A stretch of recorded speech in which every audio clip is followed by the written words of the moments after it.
பிரைஸ்லாட் எல்லாருக்கும் சோத்திரம். பிரியமானவர்களே, இந்த ஜீசஸ் டு கால் யூடியூப் வழியாக பார்க்குற என் சகோதர சகோதரிகளுக்காக கர்த்தரை சோத்திரிக்கிறேன். இந்நாளிலே ஏசாயாவில் நம்ம வாசிக்கும் போது இது ஏசாயா 25ஆம் அதிகாரம் நிறைய வாசிக்கும் பொழுது அவருடைய வாக்கு தத்துவம், தேற்றுகிற வாக்கு தத்துவம் நிறைய இருக்கும். விழுகிற யாவரையும் அவர் தூக்கி விடுகிறவராகவும் அவங்களை தாங்குகிறவரும் சுமக்கிறவரும் தப்பிவிக்கிறவரமாக இருக்கிற வசன வார்த்தைகளை நம்ம கேட்கலாம், பார்க்கலாம். பிரியமானவர்களே, அதே போல் இந்நாளிலே இந்த ஏசாயா 25ஆம் அதிகாரத்தில் நம்ம பார்க்க போகிறோம். அது என்ன பார்க்க போகிறோன்னா, கொடூரமாக இருக்கிற மனுஷன்கிட்டேருந்து தப்பிக்க வைக்க அவர் வல்லவராக இருக்கிறாராம். அவர் எப்படி தப்பிக்க வைக்க வல்லவராக இருக்கிறார் என்பதை குறித்தும் நம்ம என்ன பண்ண போகிறோம், பார்க்க போகிறோம். முதலாவது அவர் யாராக இருக்கிறார் என்பதை நம்ம என்ன பண்ண போகிறோம், பார்க்க போகிறோம். கர்த்தாவே நீரே என் தேவன், கர்த்தாவே நீரே என் தேவன், உம்மை உயர்த்தி உமது நாமத்தை துதிப்பேன். நீர் அதிசயமானவைகளை செய்தீர், நீர் அதிசயமானவைகளை செய்தீர். உமது பூர்வ ஆலோசனைகள் சத்தியமும் உறுதியுமானவைகள். உமது பூர்வ ஆலோசனைகள் சத்தியமும் உறுதியுமானவைகள். பிரியமானவர்களே, அந்த ஆலோசனை சும்மா இன்னைக்கு இப்போ வந்ததல்ல, அது உலக தோற்றத்துக்கு முன்னாடியே இருந்த ஆலோசனைகள். பூர்வ ஆலோசனைகள் சத்தியமும் உறுதியுமான. என்ன உறுதி கொடுத்துருக்கிறாரு அப்படின்னு நம்ம பார்த்தோம்னால் சொல்கிறாரு பாருங்கள், கொடூரமானவர்களின் சீரல் மதியில் மோதி அடிக்கிற பெரு வெள்ளத்தை போல் இருக்கையில். கொடூரமானவன் ரொம்ப அவன் எப்படி இருப்பான், ஒரு ஆளாக இருக்க மாட்டான், அவன் கூட்டமாக இருப்பான். கொடூரமானவர்கள் சீரல் மதியிலே மோதி அடிக்கிற பெரும் வெள்ளத்தை போல் இருக்கையில் நீர் ஏழைகளின் பலனும் நெருக்கப்படுகிற எளியவனுக்கு திடனும் பெருவெள்ளத்துக்கு தப்பும் அடைக்கலமும் வெயிலுக்கு ஒதுங்கும் நிலமும் ஆனி. பிரியமானவர்களே, இந்த வசனத்தை நான் படிக்கும் பொழுது நானும் நிறைய இந்த மாதிரி தாண்டி வந்திருக்கிறேன். இன்னமும் நமக்கு இருக்க தான் செய்கிறாங்க, எதிரிகள் இருக்க தான் செய்கிறாங்க, எல்லா இடத்துலையும் இருக்க தான் செய்கிறாங்க. அதனால தான் வேதத்தில் போல் சொல்கிறார், நீங்கள் கூடி மட்டும் எல்லாரோட என்ன பண்ணுங்கள், சமாதானமாக இருங்க அப்படின்னு சொல்லி. ஏன்னு கேட்டால் ஒரே ஒரு வார்த்தை அவங்கள என்ன பண்ணிடுதுன்னா நமக்கு எதிரியாக்கிடுது. நம்மளை அவங்க ரொம்ப நமக்கு விரோதமாக பண்ணிக்கிட்டே இருப்பாங்க. அதனால தான் நம்ம என்ன பண்ணணும்னு சொல்கிறாருன்னா, யாவரோட நீங்கள் என்ன பண்ணணும், சமாதானமாக இருங்கள் என்று. ஆனால் இந்த கொடூரமான சீரல் எப்படி இருக்குன்னா, அவங்க விடவே மாட்டேன் அப்படின்ற அளவுக்கு தான் சீரல். சரிங்களா?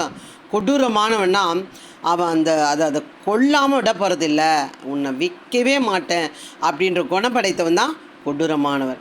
அதுக்கு தான் கொடூரமானவர் சீரல் மலையை மோதிடுகிற பெருவெள்ளத்தை போல் இருக்கையில். எப்படி பாருங்கள், மலையை மோதி அடிக்கிற பெருவெள்ளத்தை போல். இப்போ நிறைய வீடியோ 20க்கு அப்புறம் 2020க்கு அப்புறம் நிறைய மலைகள், அழகான ரோடை அப்படியே 2 ரோடு சேர்ந்து அப்படியே போய் பள்ளத்தாக்கில் விழுது. அது அப்படி போகுதுன்னு பார்த்தா, மலை மோதி அடிக்கிற பெருவெள்ளத்தை போல் இருக்கையில், மழை வந்ததுனால அந்த மலை சரிஞ்சு கீழே விழுதான். அதை போல் நீர் ஏழைக்கு அது மாதிரி வருகிற கொடூரனுக்கு நீங்கள் எப்படி இருக்கிறாராம், அதை போல் இருக்கிறாராம். பெருவெள்ளத்துக்கு மலையை மோதி அடிக்கிற பெருவெள்ளத்தை போல் இருக்கையில் அவங்க அந்த அளவுக்கு மோசமாக இருக்கிறாங்க. அப்படி இருக்கிறவங்க மத்தியில் நீர் ஏழைக்கு வெள்ளனும் நெருக்கப்படுகிற எளியவனுக்கு திடனும் பெருவெள்ளத்துக்கு தப்பும் அடைக்கலமும் வெயிலுக்கு ஒதுங்கும் நிலமானே. பிரியமானவர்களே, உண்மையாக சொல்கிறேன், இப்போது நடக்கிற ஒவ்வொரு விஷயங்களும் பார்க்கும்போது கேட்கும்பொழுது மிகவும் கொடுமையாக இருக்குது.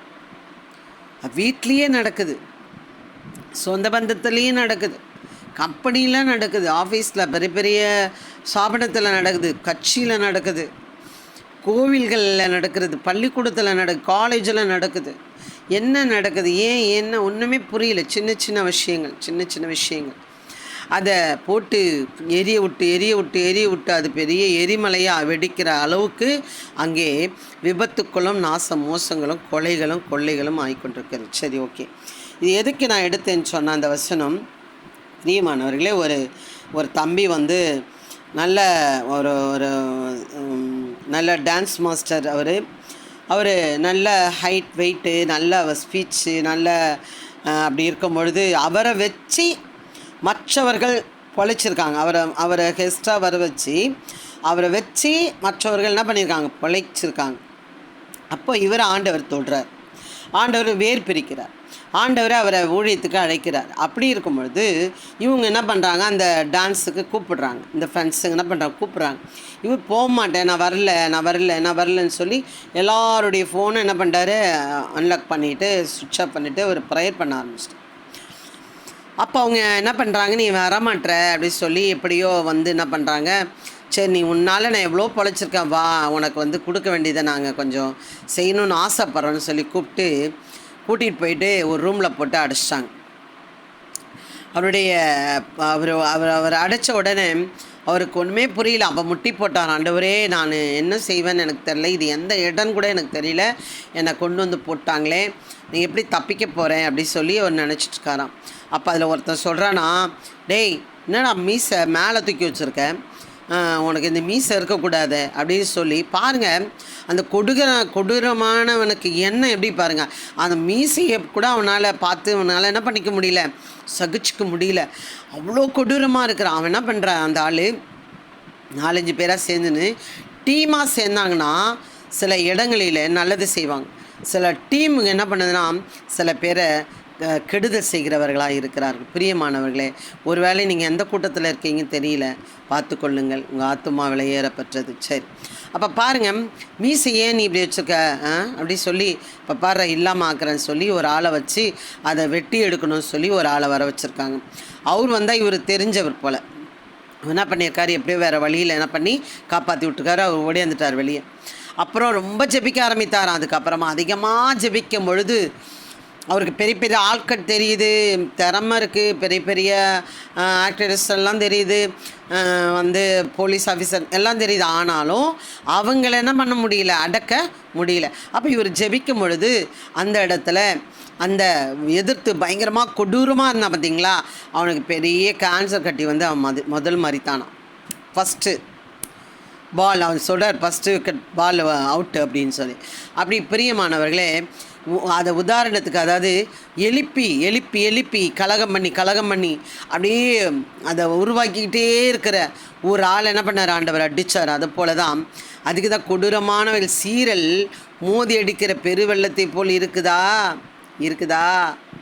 அப்போது நீர் ஏழைக்கு பலனும் நெருக்கப்படுகிற எளியவனுக்கு திடனும் பெருவெள்ளத்துக்கு தப்பும் அடைக்கலமும் வெயிலுக்கு ஒதுங்கும் நிலமா நீர். அப்படி ஒரு கர்த்தர் இருக்கிறார் என்று நீங்கள் உணர வேண்டும் என்பதற்காக இந்த வார்த்தையை நான் உங்களுக்கு கொடுக்கிறேன். ஒருவேளை நீங்கள் சீர்கிற கூட்டமாக இருக்கிறீங்களா, இல்லை சீரப்படுகிற வந்து ஒரு மனுஷனுக்கு எதிராக இருக்கிறீங்களா என்பதை நீங்கள் சிந்தித்து செயல்படுங்கள். அது மாத்திரமல்ல, அவர் பாருங்கள், அப்படி ஆண்டவர் அவரே நீங்கள் நம்பியிருக்கும்போது சேனைகள் கத்த அந்த மலையிலே சகல ஜனங்களுக்கும் ஒரு விருந்தை ஆயத்தப்படுத்துவார். அது குழுமையான பதார்த்தங்களாலும் பழமையான திராட்சை ரசமும் ஊனும் நினமும் உள்ள பதார்த்தங்களாலும் தெளிந்த பழமையான திராட்சை ரசம் நிறைந்த விருந்தாக இருக்கும். சகல ஜனங்கள் மேல் உள்ள முக்காட்டையும் சகல ஜாதிகளையும் மூடி இருக்கிற மூடலையும் இந்த மலையிலே அகற்றி போடுவார். விருந்தை கொடுத்து உங்களுடைய கஷ்ட கவலை நீக்கி போட்டு அவர் மரணத்தை ஜெயமாக விழுங்கினவர். அதனால் கர்த்தராகிய தேவன் எல்லா முகங்களிலிருந்து கண்ணீரை துடைத்து தமது ஜனத்தின் நிந்தையை பூமியில் இராதபடிக்கு முற்றிலும் நீக்கிவிடுவார். கர்த்தரே இதை சொன்னார். பிரியமானவர்களே, சொன்ன வார்த்தை செய்ய வல்லவராக இருக்கிறார். நிறைய நேரங்களிலே மனுஷாலே எனக்கு யாருமே உதவாத காலத்தில் நான் ஜெபித்தது உண்டு. எனக்கு நல்ல ஒரு ஆவிக்குரிய தாய் தகப்பனுக்கு நான் ஃபோன் பண்ணி ஜெபித்தது உண்டு. அவர் அந்த சீரல்லேருந்து எங்கள் பிள்ளைகளை காப்பாற்றிருக்கிறார். இந்த சகோதரனை அந்த அவர் பேரை நான் மறந்துட்டேன். அவரை காப்பாற்றின தேவன் இன்றைக்கி நல்ல மினிஸ்ட்ரி பண்ணுறாரு.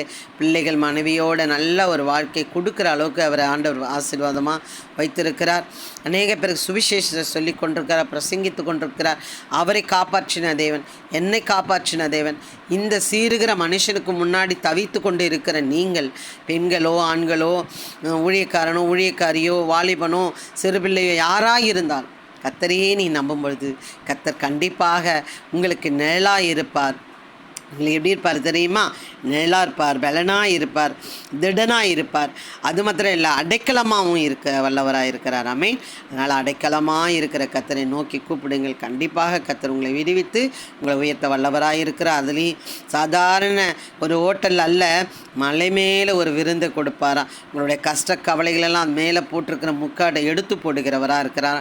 அது யார் சொல்லுகிறது என்றால் கர்த்தரே அதை சொன்னாராம். பிரியமானவர்களே, அது கர்த்தரே சொன்னாராம். அதனாலே அதை நீங்கள் நம்பி ஜெபியுங்கள், கண்டிப்பாக ஜெயிக்கிறவர்களாக இருப்பீர்கள். ஆமென். God bless you. கர்த்தர் உங்களை ஆசீர்வதிப்பார். இந்த வார்த்தை உங்களுக்கு ரொம்ப பிரயோஜனமாக இருந்தால் மற்றவர் ஷேர் பண்ணுங்கள். அந்நியருக்கு முதலாவது அனுப்புங்கள். கண்டிப்பாக கர்த்தர் உங்களை ஆசீர்வதிப்பார். Amen. God bless you. Hallelujah.